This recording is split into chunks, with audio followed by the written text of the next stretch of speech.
Range हो गई। अब मीडियम टर्म में आरबीआई गवर्नर साहब संजय मल्होत्रा साहब पहली पॉलिसी पेश करेंगे शुक्रवार को।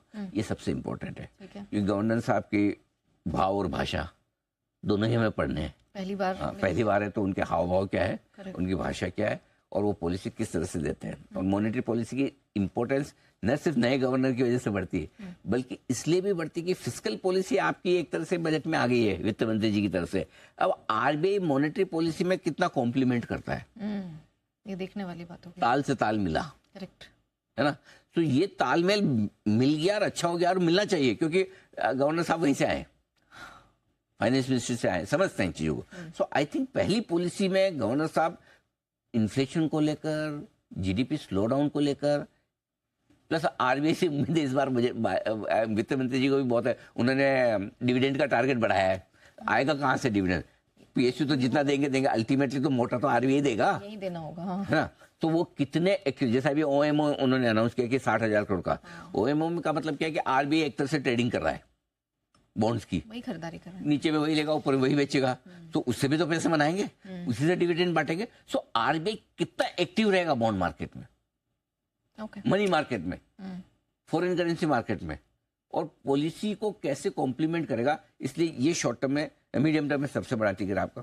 तो मजबूत वो फिस्कल पॉलिसी के बाद ये पॉलिसी है, और बाकी बचा इस तिमाही के जो बचे हुए नतीजे हैं जो थोड़े बहुत और आने 15 तारीख तक आएंगे। आज कितनी होगी तारीख, अभी तो है टाइम, 3 तारीख है, नहीं, हाँ अभी 2 हफ्ते हैं, ठीक है। हाँ तो अभी ये बचे हुए रिजल्ट्स ये भी इंपॉर्टेंट है। अब तक ठीक है, क्या पता बैक वेंचर्स गड़बड़ी कर दे, रायता फैला दे, है ना। जनरली पीछे के रिजल्ट अच्छे नहीं आते, लेकिन अगर फॉर ए चेंज उम्मीद कम में ठीक ठाक नंबर दे जाए, एक्सीडेंट्स ज्यादा ना हो, तो ये अच्छी बात है। ये शॉर्ट मीडियम टर्म में जो ट्रिगर्स हैं वो शॉर्ट टर्म वाले तो इंक्लूड है ही है कि टैरिफ और एफआई प्लस एडिशनल ये 2 ट्रिगर आपको ध्यान में रखना है। ठीक है, अब लॉन्ग टर्म में बाजार कैसे देखेंगे सर? लॉन्ग टर्म में एक ही ट्रिगर है मेरे लिए अब बचा हुआ, ये शॉर्ट और मीडियम को मिला के, वो मार्च के रिजल्ट जो मैंने बताया आपको। ठीक है, मार्च तिमाही के रिजल्ट सबसे इंपॉर्टेंट है।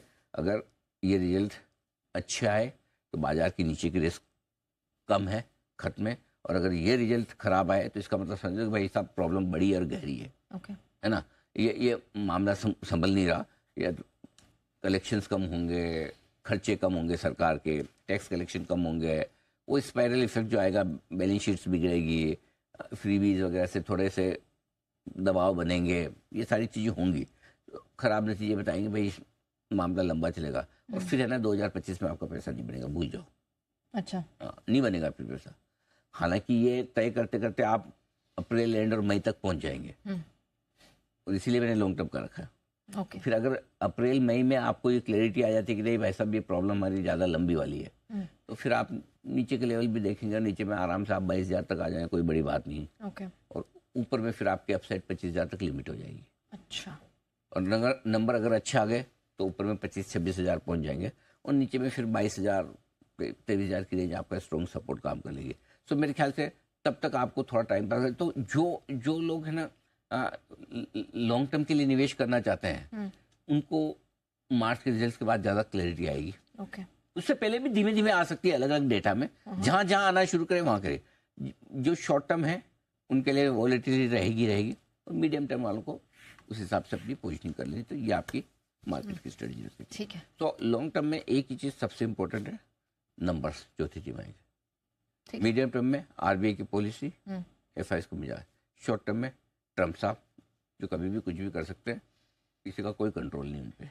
ठीक है, डन सर। ये तो